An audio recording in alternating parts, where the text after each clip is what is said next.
I was on my way to meet God and was able to see and hear the flow of prayers briefly. The prayers were grand. Someone close to me was pleading on my behalf before the face of God. I am a young mother of 3 who had 20 minutes of near-death and out-of-body experience in 2019 at age 34. After giving birth to a beautiful baby girl, I had a tubal ligation which led to complications, hospitalization for over 52 days. My perforated bowel caused me to face many mental and physical challenges. The value of telling my unique story is a therapeutic way for me to connect, motivate, and become a resource of hope to others who may be going through something similar.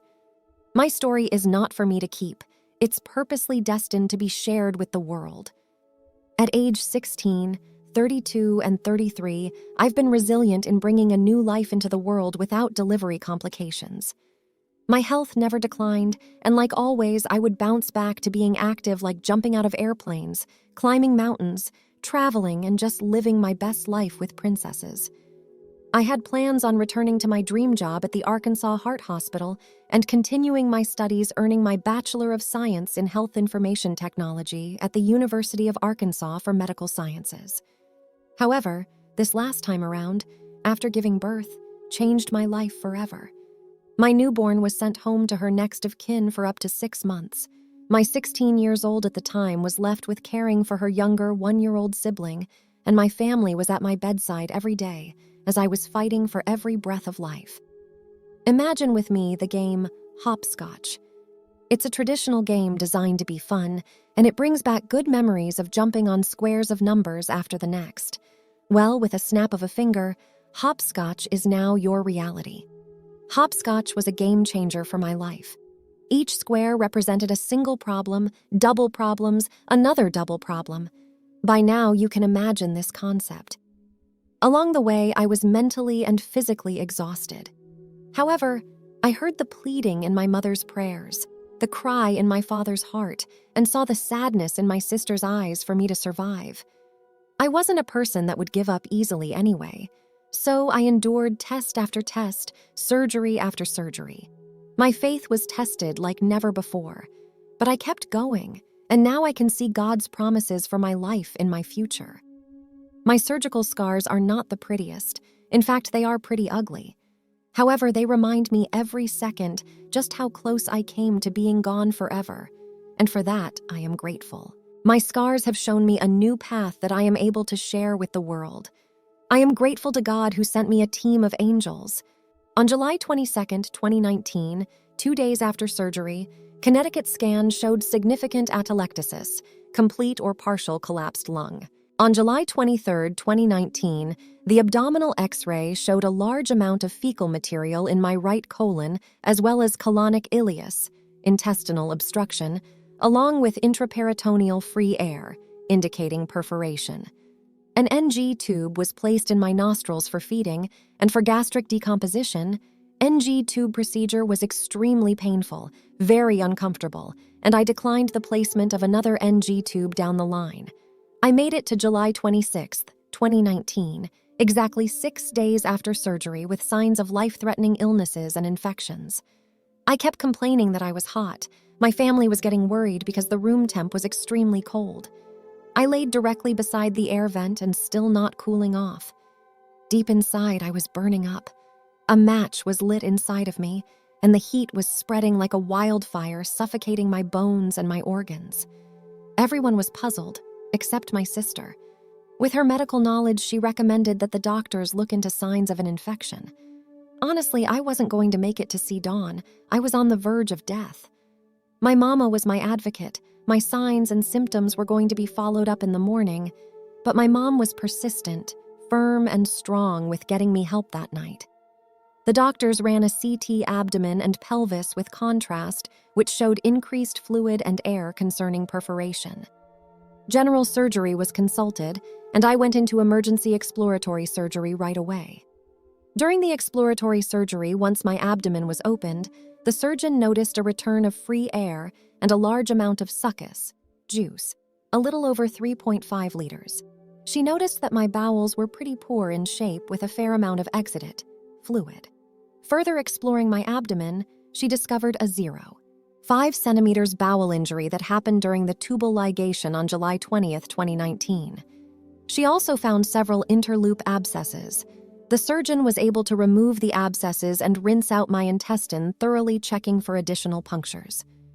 A wound vac was placed in the incision due to high risks of infection, and 2 drains were inserted.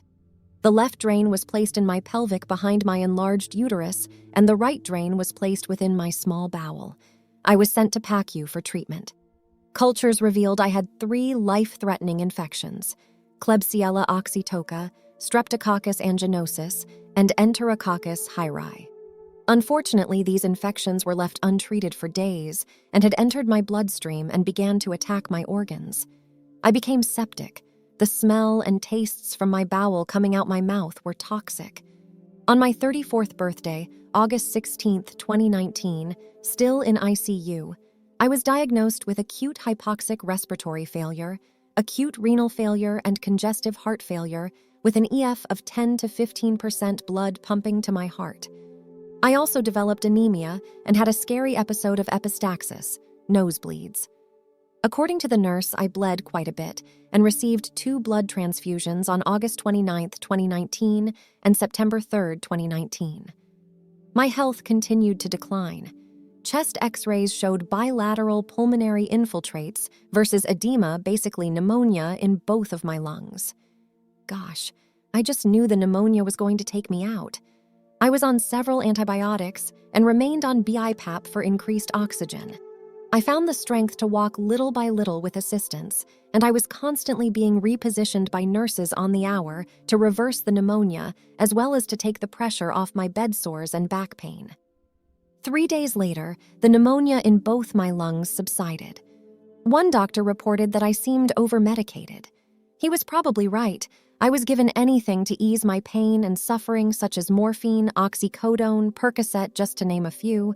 These medications were a lifesaver, especially when it was time to change out the wound vac on my abdomen and dressing. I will never forget how my flesh smelt and the sight of being able to see deeply into my abdomen. The moment that changed my life forever. On August 28, 2019, the day before discharge was a typical day. A nice visit from my sister. She stopped by to see me on her way home from work. My sister is a hospice aide future LPN, and my mother is a hard-working housekeeper, so I had the best services of both worlds with lots of love and support. My sister and I laughed, watched TV, sang praise and worship songs. I was overjoyed with excitement of going home tomorrow. She left me with, "See you later, I love you, sis. I'll pick you up in the morning." I started to miss her company right away, and I was back to being restless and staring at the clock. Ironically, it seems the more I stared at the clock, the quicker time went by. Then, with utter surprise, a team of doctors and nurses rushed into my room like it was a state of an emergency.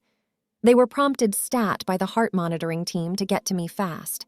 When they entered my room, I was conscious, and the doctor asked me how I was feeling. Before I could respond, my heart stopped, and I went into a VT cardiac arrest. My spirit instantaneously left my body, and I could feel myself leaving the weight of my physical body. Briefly, I was able to hear the cry for help, code blue, and was able to see the operations that were going on to save my life. I had no sense of pain, so I didn't feel the CPR that broke my ribs or the 5 electrical shocks to my heart. It was like I was in a deep, peaceful sleep, almost like Sleeping Beauty. An awareness came to my mind.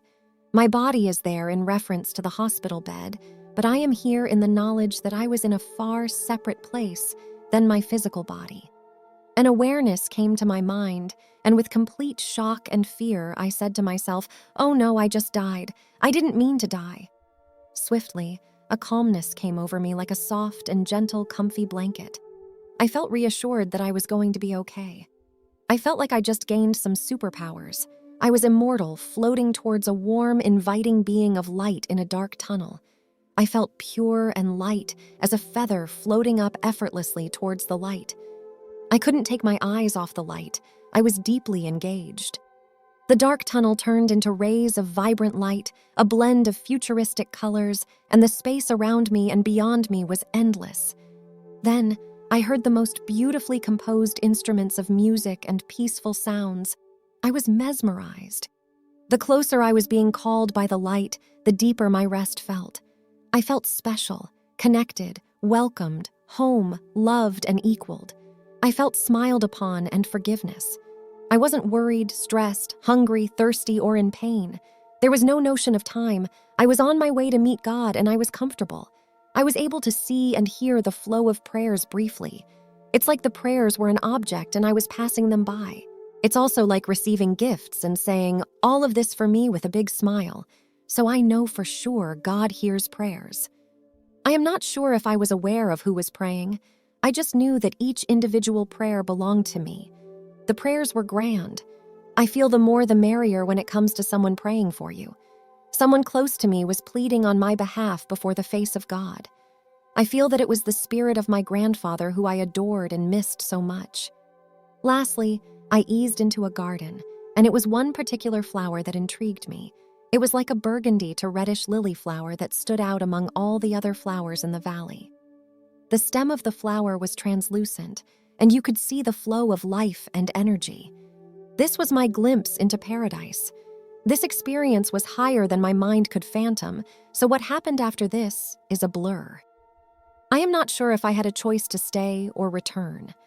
I believe the stubborn part of me wanted to stay, but the other side of me wanted to return to my babies and my family. I was unable to turn around on my own. It felt like time travel backwards when I was transported back into my physical body, if that makes sense. Almost liked being sucked through a portal. Now sometimes I feel a stranger to this body and my spirit is disconnected from my physical body. I believe the day of the cardiac arrest, the old Shawnees died. During all of this craziness while being revived, according to my sister, she got the stress call to return to the hospital. She was just approaching home. She didn't know what to expect, but whatever was going on, it sounded bad. So she hurried back to the hospital. My sister rushed into my room and asked the doctor what was going on. They assumed, based on my sister's uniform, she was an employee coming to assist in the code blue. The doctor yelled, "What do you mean what's going on?" She coded. According to my sister, she then noticed my lifeless eyes popped out of my eye socket. She also noticed the equipment and everyone surrounding my lifeless body, so within shock, she fainted. The doctor realized that was my sister, helped her on her feet, and rushed her out of the room while they were working tirelessly for 20 minutes to revive me. My parents were notified, and everyone remained in a private room close by until I was stabilized. I wasn't aware that I was in an induced coma to take the pressure off my brain and heart. I was intubated for 5 days and was able to be weaned off the ventilator. My improvement was very slow, but miraculously, I wasn't a vegetable. At the time, they were unsure how much damage was done to my brain since I was without oxygen for a while. I don't remember waking up, but I was told that I was in disbelief that I had died and that my heart stopped beating. Unfortunately, certain time frames are still vague.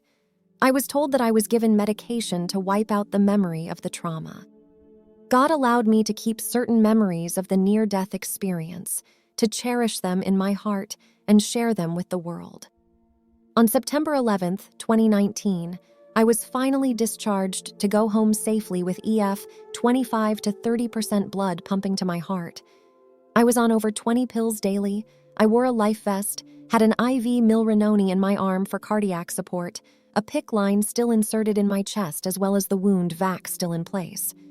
I was readmitted at a different hospital with concerns of CVA, stroke, from September 14th, 2019 for acutely worsening aphasia, stuttering, basically stroke-like symptoms. The MRI showed volume loss in the brain. I also had a swallowing test, and at the time I was only able to eat only puree foods. After I was discharged from there, I tested positive for E. coli. December 4th, 2019, I had to go in for SICD placement, also known as a defibrillator. In 2019, I saw the operation room more than 6 times. Tubal ligation, exploratory laparotomy to repair small bowel injury, drainage of intra-abdominal abscess and drainage placement X2, wound vac placement to incision. Abscessogram X4, EGD, PICC line placement had undergone multiple drain placements in my pelvis, and ICD. It wasn't until a year later that I had remembrance of my out-of-body experience and near-death experience. I didn't even know that the term near-death experience even existed. Fast forward until now, I was diagnosed with PTSD, which triggered those reoccurrence memories and feelings. I am terrified of hospitals, needles, and operating rooms. I overcame stroke-like symptoms due to subsequent brain injury, drooling of the mouth, tremors of upper and lower extremities while conscious. Overcame slurred speech, difficulty swallowing and walking. My bowels began to respond to treatment and slowly began to function normally. But I suffered loss of memory. I had loss of independence. I felt depressed, loss of pleasure, felt powerlessness, anxiety, fear of going to sleep, hair loss due to meds. I have my up days and I have my down days. With all of this going on, I graduated from cardiac rehab 2020 from the heart hospital where I previously worked and changed my daily diet. This gave me a sense of accomplishment. My recovery is followed by a heart transplant specialist. Life is just a series of moments, and the spirit is just passing through. Our spirit doesn't belong here, it belongs with God. I get that more now than before. So now I stopped holding on to temporary things. Everything has its season. Most days I feel inspired by my near-death and out-of-body experience. It's very hard to adjust once you get to know or meet your inner spirit outside your physical body. It's been 2 years, and I am still trying to process it. CHF doesn't define me even though I take a lot of daily pills. I want to spend each moment with my children and inspire others. Love is the key to eternity. That does it for today's video. Let me know what you thought about it in the comment below.